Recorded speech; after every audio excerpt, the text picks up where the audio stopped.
గత వానాకాలంలో జరిగిన పంట నష్టాన్ని కూడా ఈ రోజు కూడా ఒక్క రూపాయి కూడా ఇవ్వలే. ఒక్కొక్క పంట చూస్తే ఒక్కొక్క బాధ ఉన్నది. ఇవాళ మొక్కజొన్న దరిదాపుగా 6.5 లక్షల ఎకరాల్లో 4 లక్షల మంది రైతులు ఇలా మొక్కజొన్నని సాగు చేస్తూ ఉన్నారు. మొక్కజొన్న ఈ రాష్ట్రంలో దరిదాపుగా ప్రతి ఎకరానికి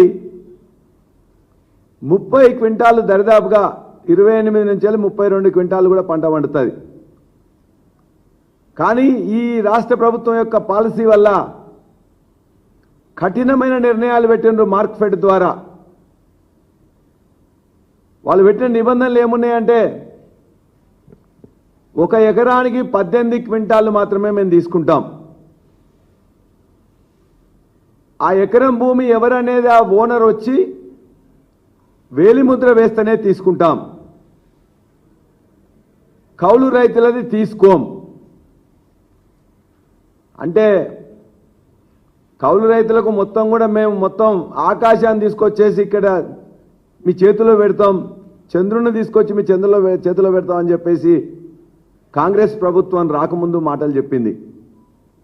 ఇవాళ మేము ప్రశ్నిస్తున్నాం, 30 క్వింటాళ్ళు వండితే నువ్వు 18 క్వింటాలే తీసుకుంటే మిగతా 12 క్వింటాలు ఎక్కడ అమ్ముకోవాలి, ఎట్లా అమ్ముకోవాలి, ఏ రేటుకి అమ్ముకోవాలి?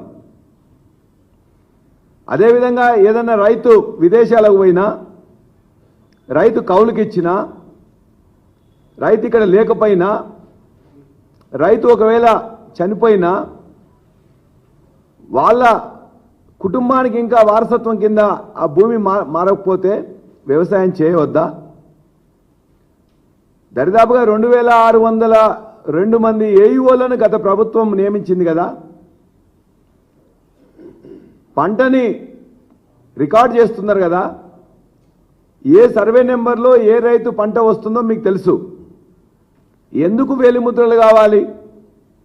ఎందుకు రైతుల్ని ఈ విధంగా అవస్థ పెడుతున్నారు? రైతు కౌలుకి ఇవ్వద్దని చెప్పేసి మీరు ఏమైనా రాసి పెట్టినరా?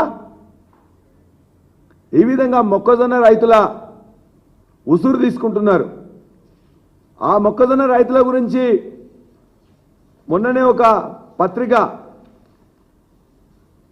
ఈ యొక్క మొక్కజొన్న మీద ఈ ప్రభుత్వాన్ని ఒక తిక్క పాలసీ అని చెప్పేసి కూడా మక్క తిక్క అని చెప్పేసి మీ పత్రికలే రాసినాయి, వేరే పత్రికలు కాదు. ఇలా ప్రభుత్వానికి బాకా ఊదే పత్రికలే ఇక మక్క తిక్క అని చెప్పి రాసినాయి. అంటే ఇవాళ 2400 ఇవ్వాల్సిన మొక్కజొన్నకి 1700-1800 రావట్లేదు. కాబట్టి ఇవాళ దరిదాపుగా మొక్కజొన్న రైతులు మళ్ళా నిన్న కూడా వర్షంలో చాలా నష్టపోయినరు. కాబట్టి మొక్కజొన్నను ఎకరానికి ఎంత వండితే అంత ఖచ్చితంగా తీసుకోవాలి. 28 క్వింటాలు కానీ 30 క్వింటాలు తీసుకోవాలని చెప్పేసి మేము కోరుతున్నాం. అదేవిధంగా మొక్కజొన్న రైతులకు ఏదైతే వేలిముద్ర కావాలన్నారో వేలిముద్రలు కాకుండా మీరు కావాలంటే మీ ఏఈఓతో టెస్ట్ చేసుకొని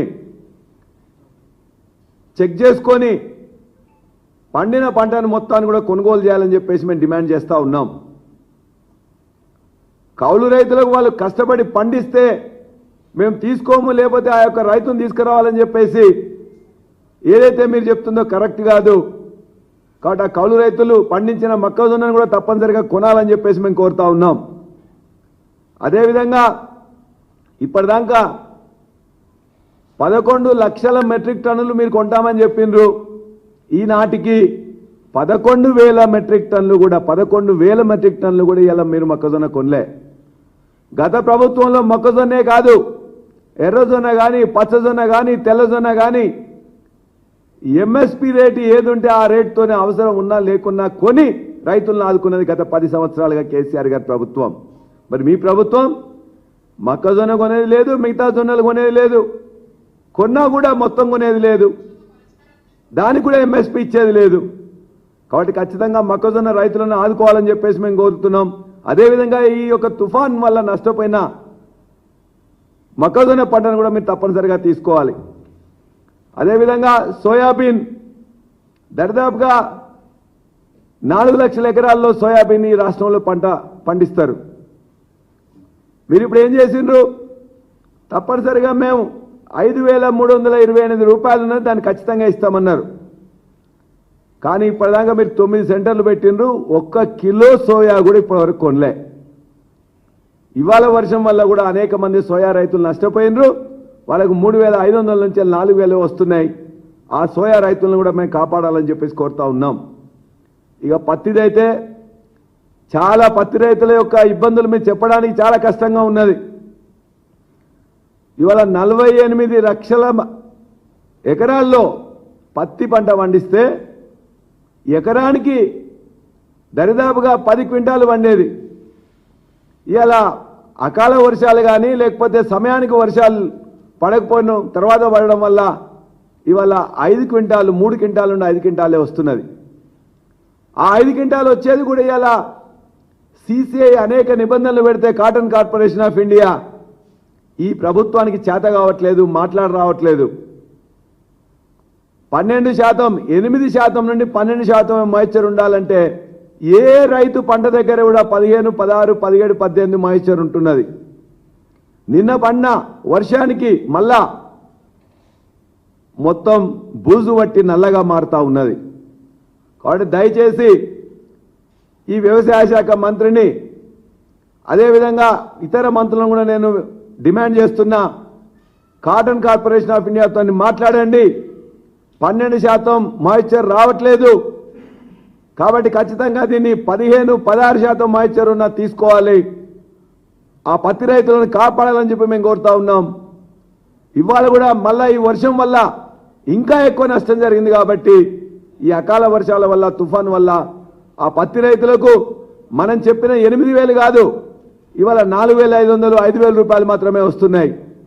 కాబట్టి వాళ్ళకి దక్కాల్సిన 7,500 ఖచ్చితంగా రావాలంటే ఖచ్చితంగా CCIని ఒప్పించి 12% కాదు 16% వరకు మాయిశ్చర్ ఉన్న తీసుకోవాలని చెప్పేసి కూడా మేము కోరుతా ఉన్నాం. ఇక వరి ధాన్యం సంగతి చెప్తే మన రాష్ట్రంలో అత్యధిక ఎక్కువగా పండించేది వరి ధాన్యం. ఆ వరి ధాన్యానికి మీరు గతంలో కేసీఆర్ గారి ప్రభుత్వం అయితే 7,500 కేంద్రాలు ఓపెన్ చేసి ప్రతినిత్యం కూడా మానిటర్ చేస్తూ వాళ్ళకు కావాల్సిన టార్పాలిన్స్ ఇచ్చి నెల రోజుల ముందే మొత్తం కూడా వాటన్నిటికి కూడా రైస్ మిల్లతోని మ్యాపింగ్ చేసి ఇచ్చేవాళ్ళం. మరి మీరేం చేసిండ్రు? ఇవాళ రిబ్బన్ కటింగ్లు చేసిండ్రు. ఈ ప్రభుత్వాన్ని గత ప్రభుత్వం చేసిందే ఉన్నట్లయితే రిబ్బన్ కటింగ్ చేయడం అలవాటు. అట్లానే ఈ యొక్క కేంద్రాలకు ఓపెనింగ్ కోసం అని చెప్పేసి రిబ్బన్ కటింగ్ చేసిండ్రు, కొబ్బరికాయలు కొట్టిండ్రు. కానీ 4,000 కేంద్రాల్లో ఇప్పటిదాకా కూడా తగిన ఏర్పాట్లు చేయలే. వాళ్ళకు కావాల్సిన టార్పాలిన్లు ఇవ్వలే. దరిదాపుగా 50% కోతలు జరిగినాయి. ఆ 50% జరిగిన కోతల్లో కూడా ఇవాళ నిన్న తుఫాన్ వల్ల ఇవాళ మార్కెట్లో ఉన్నాయి కానీ, కల్లాల్లో ఉన్నాయి కానీ, కొనుగోలు కేంద్రాల్లో ఉన్నాయి కానీ మొత్తం కూడా నువ్వు టార్పాలిన్లు ప్రొవైడ్ చేయకపోవడం వల్ల మొత్తం తడిసి ముద్దయినాయి, కొట్టుకుపోయినాయి. దరిదాపుగా ఇవాళ ఇప్పటికైనా బుద్ధి తెచ్చుకొని ఈ యొక్క రైతులను కాపాడడం కోసం ఖచ్చితంగా టార్పాలిన్లు అందజేయాలి. వెంటనే ఏదైతే కొనుగోలు కేంద్రాలకు మ్యాపింగ్ ఇంకా రైస్ మిల్లర్స్తో జరపలేదో వెంటనే జరపాలి. తడిసిన ధాన్యాన్ని కూడా కొనాలి. ఇంతకుముందున్న గతంలో ఉండే 1,200 కోట్లు ఇప్పటి వరకు కూడా సన్న ఓట్లకు బోనస్ ఇస్తామని చెప్పి ఇవ్వలేదు. అది కూడా వెంటనే గత బోనస్ ఇవ్వాలి. తడిసిన ధాన్యాన్ని కొనాలి. ఈ యొక్క దొడ్డు ఓట్లకు కూడా బోనస్ ఇవ్వాలి. ఖచ్చితంగా వరి ధాన్యం కేంద్రాలలో సరైన నిర్వహణ పద్ధతులు పాటించాలని చెప్పేసి మేము కోరుతా ఉన్నాం. ఇవాళ మేము చెప్పడం కాదు, నిన్న జరిగిన ఇవన్నీ చూస్తే ఇవాళ మీకు అనుకూలున్న పత్రికల్లో ఈ యొక్క కల్లోలం ఏముందో చూడండి. ఇవాళ ఈ పత్రికలను ఎవరియో చూడండి. ఈ పత్రికల్లో కూడా మొత్తం కూడా ఏమొచ్చిందో మీరు చూడండి. అన్ని జిల్లాలలో కూడా ఏ విధంగా జరుగుతుందో చూడండి. ఇగో ఇది ఈనాడు పత్రికలో వచ్చింది, ఇగో ఇది వెలుగు పత్రికలో వచ్చింది, మరొకటి జ్యోతి పత్రికలో వచ్చింది. అంటే అన్ని పత్రికలు కూడా ఇవాళ మొత్తం కూడా ఎంత నష్టం జరిగిందని చెప్పేసి కూడా వస్తున్నది. ఇవాళ మీరు నమస్తే తెలంగాణలో ఇవాళ రైతుల గురించి వచ్చిన మొత్తం కూడా ఇచ్చిండ్రు. మేము అడిగేది ఒకటే, జనగామ జిల్లా నర్మెటలో ఒక గ్రామంలో దరిదాపుగా 80 మేకలు ఒకటేసారి నిన్న కొట్టుకొని పోయినాయి. పశువులు కొట్టుకోపోయి చనిపోయినాయి. ఎలక్ట్రికల్ పోల్స్ పడిపోయినాయి. అదేవిధంగా ఆ పంట కూడా ఏదైతే కోతకున్నదో అది మొత్తం కూడా ఒరిగిపోయింది. ఎక్కడున్నారని చెప్పి నేను అడుగుతున్నా. ముఖ్యమంత్రి గారికి దీని మీద మాట్లాడడానికి కానీ, సలహా ఇవ్వడానికి కానీ, రివ్యూ చేయడానికి కానీ, సమీక్ష చేయడానికి కానీ సమయం లేదు. సినిమా వాళ్ళతో చిందులు వేస్తున్నారు, ఢిల్లీకి పోతున్నారు, ముంబైకి పోతున్నారు, దానికి టైం ఉన్నది. జూబ్లీ హిల్స్ ఎన్నికలకు టైం ఉన్నది. సినిమా వాళ్ళతో మాట్లాడడానికి టైం ఉన్నది. వాళ్ళకన్నీ రైతులకు ఇస్తారన్న కోరికలు నెరవేర్చకుండా 10 ఏళ్ల నుంచి పట్టించుకొని సినీ కార్మికుల గురించి ఎలా పట్టించుకుంటారని చెప్పేసి పొంకనాలు పోతున్నారు. కాబట్టి ముఖ్యమంత్రి గారికి అసలు యొక్క తుఫాన్ వచ్చింది, ఇన్ని జిల్లాల్లో నష్టం జరిగింది, ఇలా వరంగల్ పట్టణం కానీ, హన్మకొండ పట్టణం కానీ, కాజీపేట పట్టణం కానీ, జనగామ పట్టణం కానీ మొత్తం నీళ్ళలో మునిగిపోయింది అనే పట్టింపు కానీ, సోయి కానీ ముఖ్యమంత్రికి లేదు. ఇక మా జిల్లా మంత్రులైతే ఆ ఉమ్మడి వరంగల్ జిల్లా మంత్రులు రౌడీలను వేసుకొని ఇక్కడ మొత్తం జూబ్లీ హిల్స్లో మొత్తం ఇష్టం వచ్చినట్టు ప్రచారం చేస్తున్నారు, తిడుతున్నారు, బెదిరిస్తున్నారు. 6 జిల్లాలున్న ఉమ్మడి వరంగల్ జిల్లాలో అత్యధిక నష్టం జరిగితే ఇలా కాలువలు కానీ, చెరువులు దిగి మొత్తం కూడా ఇవాళ హన్మకొండ పట్టణంలో 125 కాలనీస్ మొత్తం మునిగిపోతే అక్కడున్న ఏ మంత్రి ఇంతవరకు పోలే, ఏ ప్రత్యేక అధికారి ఇంతవరకు రాలే, ఇన్ఛార్జ్ మంత్రులు రాలే. కాబట్టి మంత్రుల పరిస్థితి, మంత్రుల పరిస్థితి, వరంగల్ జిల్లా మంత్రుల పరిస్థితి ఆ విధంగా ఉన్నది. ఇక ఇన్ఛార్జ్ మంత్రి, మాకున్న ఇన్ఛార్జ్ మంత్రి గారు ఇవన్నీ వదిలిపెట్టి తన యొక్క జన్మదిన సంబరాలలో మునిగి తేలుతా ఉన్నాడు. ఈ రాష్ట్రం వచ్చిన తర్వాత అత్యధికమైన ఈ యొక్క ఖజానా నుంచి పైసలు ఎవరు తీసుకున్నారంటే మా ఇన్ఛార్జ్ మంత్రిగా ఉన్నతనే.